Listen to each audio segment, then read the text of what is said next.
जिस बेटे के लिए मैंने अपने सारे गहने बेच दिए, उसी ने मुझे 2 वक्त की रोटी के लिए तरसा दिया। आज जब मैं अपने पैरों पर खड़ी हूं, तो वही बेटा मेरी चौखट पर नाक रगड़ने आया है। यह शब्द से 65 वर्षीय सावित्री देवी के, जिनकी आंखों में अब आंसू नहीं बल्कि एक अजीब सी चमक थी, आग जैसी चमक। यह कहानी सिर्फ सावित्री देवी की नहीं है, यह कहानी हर उस घर की है जहां ईंट और पत्थरों को रिश्तों से ज्यादा अहमियत दी जाती है। कहानी की शुरुआत होती है बनारस की तंग गलियों से।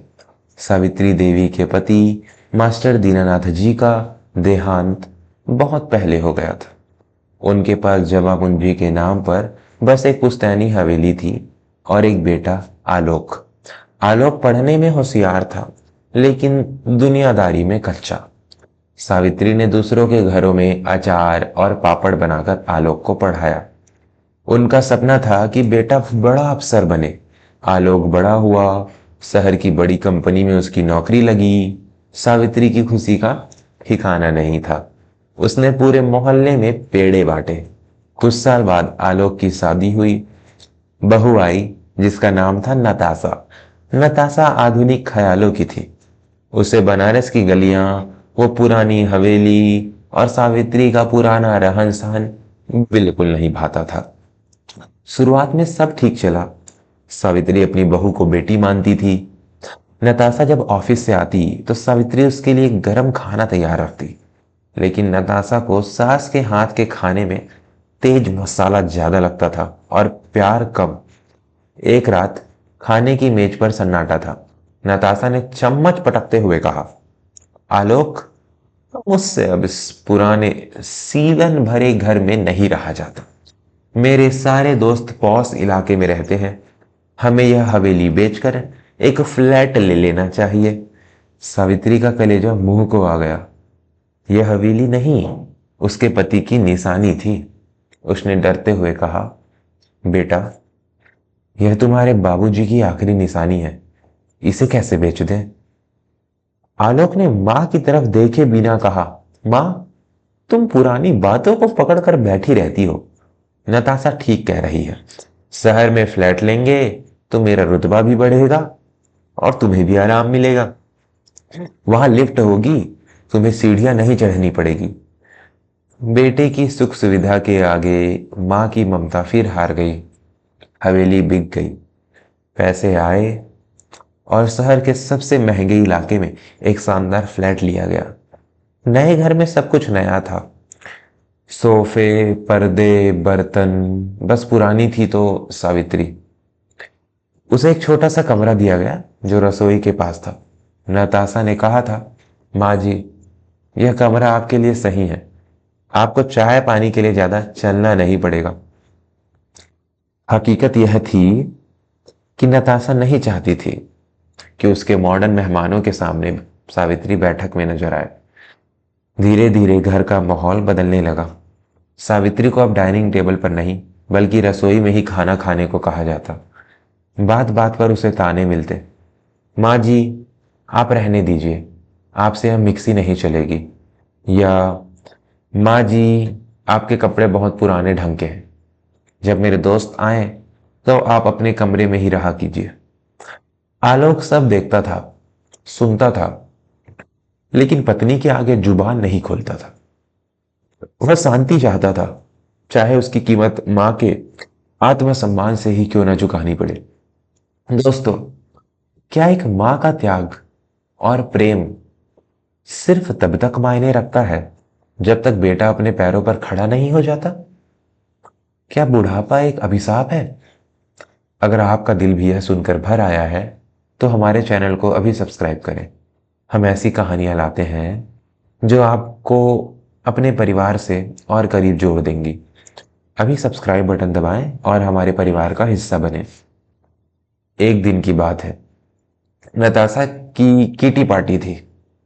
घर में उसकी सहेलियां आई हुई थी।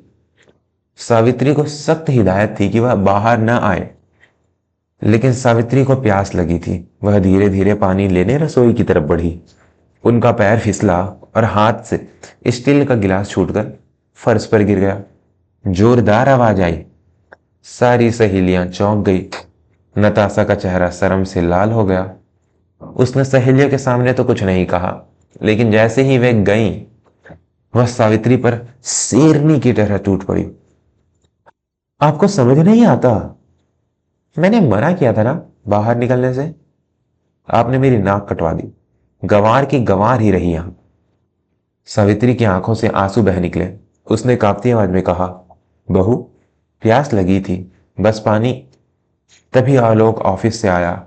नताशा ने रोना शुरू कर दिया। आलोक, या तो यह बुढ़िया इस घर में रहेगी या मैं रोज रोज की किचकिच से तंग आ चुकी हूं। आलोक ने मां की तरफ देखा।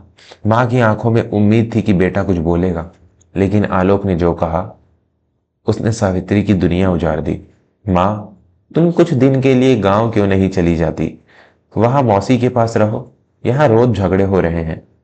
सावित्री सन्न रह गई। जिस बेटे के लिए उसने अपनी जवानी खपा दी, आज वह उसे अपने ही घर से निकाल रहा था। उसने अपनी सूती साड़ी का पल्लू संभाला और सीधी खड़ी हो गई।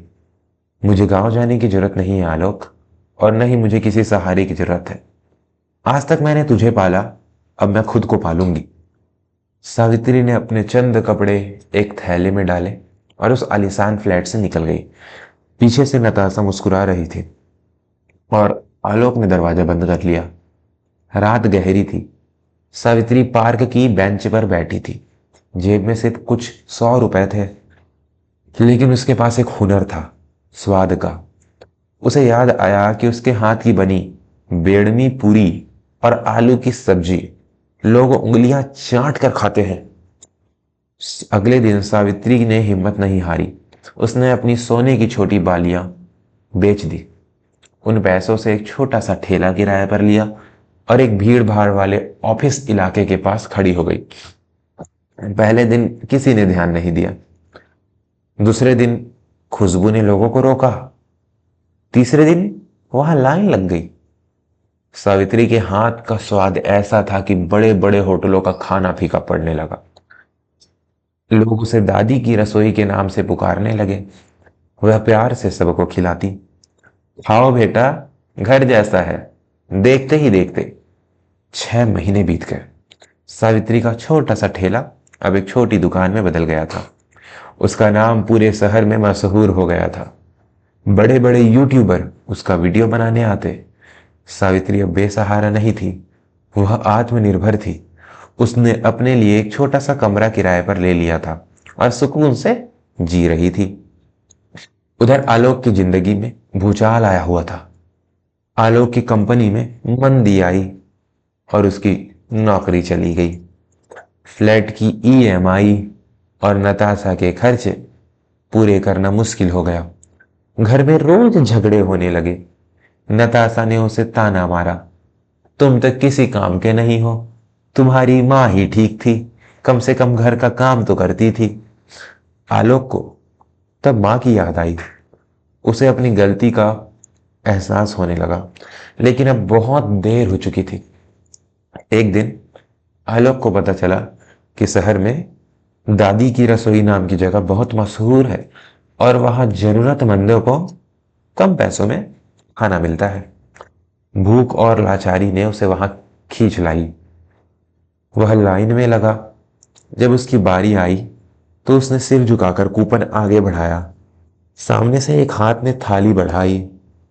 उस हाथ में वही पुरानी कांच की चूड़ियां थी। आलोक ने झटके से सिर उठाया। सामने सावित्री खड़ी थी, चेहरे पर तेज और आत्मविश्वास। मां, आलोक के मुंह से निकला। सावित्री ने उसे पहचाना, लेकिन हाथ नहीं कांपा। उसने शांति से कहा, लाइन आगे बढ़ाओ, पीछे और भी लोग भूखे हैं। आलोक वहीं फभक कर रो पड़ा। वह काउंटर के पीछे गया और मां के पैरों में गिर पड़ा। मां, मुझे माफ कर दो, मुझसे बहुत बड़ी गलती हो गई। नताशा भी पछता रही है। घर चलो मां, वह घर तुम्हारे बिना नरक बन गया है। वहां मौजूद सब लोग यह दृश्य देख रहे थे। कैमरा चल रहे थे। सबको लगा कि अब माँ भावुक होंगी, बेटे को गले लगाएगी और वापस चली जाएगी, जैसे फिल्मों में होता है। लेकिन दोस्तों, असल जिंदगी फिल्मों से अलग होती है और एक स्वाभिमानी माँ का फैसला सबको चौंकाने वाला था। इस कहानी के अंत में जो हुआ वह हर कलयुगी संतान के लिए एक सबक है। अगर आप भी अपनी माँ से प्यार करते हैं और मानते हैं कि माँ का अपमान सबसे बड़ा पाप है, तो कमेंट में माँ तुझे सलाम जरूर लिखें। और हाँ, अगर अभी तक सब्सक्राइब नहीं किया है तो जल्दी से कर लें, क्योंकि हम सच्चाई दिखाते हैं। सावित्री ने अपने पैर खींच लिए। उसने बेटे को खड़े होने का इशारा किया। आलोक, सावित्री की आवाज में एक ठहराव था। जब तूने मुझे घर से निकाला था तब मैं एक लाचार माँ थी, लेकिन आज मैं दादी हूं, इन सैकड़ों बच्चों की दादी, जो मेरे हाथ का खाना खाकर पेट भरते हैं। आलोक गिड़गिड़ाया, माँ लोग क्या कहेंगे, मेरा अपना घर होते हुए तुम यहां दुकान चलाओगी? सावित्री ने हंसते हुए कहा, लोग तब भी कह रहे थे जब तूने मुझे निकाला था। देख बेटा, टूटा हुआ कांच और टूटा हुआ विश्वास कभी पहले जैसा नहीं जुड़ता। मैं तुझे माफ करती हूं क्योंकि मैं मां हूं। मेरा श्राप तुझे कभी नहीं लगेगा, लेकिन मैं तेरे साथ वापस उस घर में नहीं जा सकती। वह घर अब मेरा नहीं है। मेरा यह घर, यह दुकान है, यह लोग हैं। तू जा, अपनी पत्नी को संभाल और अपनी जिंदगी जी। बस एक बात याद रखना, जिस पेड़ की जड़ों को काट दिया जाता है वह पेड़ कभी खड़ा नहीं रहता। तूने अपने जड़ें काट दी हैं। आलोक खाली हाथ गया, आंसुओं से भींगा हुआ वापस लौटा। उसे घर तो मिल गया था, लेकिन उस घर की बरकत वह हमेशा के लिए खो चुका था। सावित्री ने साबित कर दिया कि एक औरत को जीने के लिए किसी सहारे की नहीं, सिर्फ हौसले की जरूरत होती है।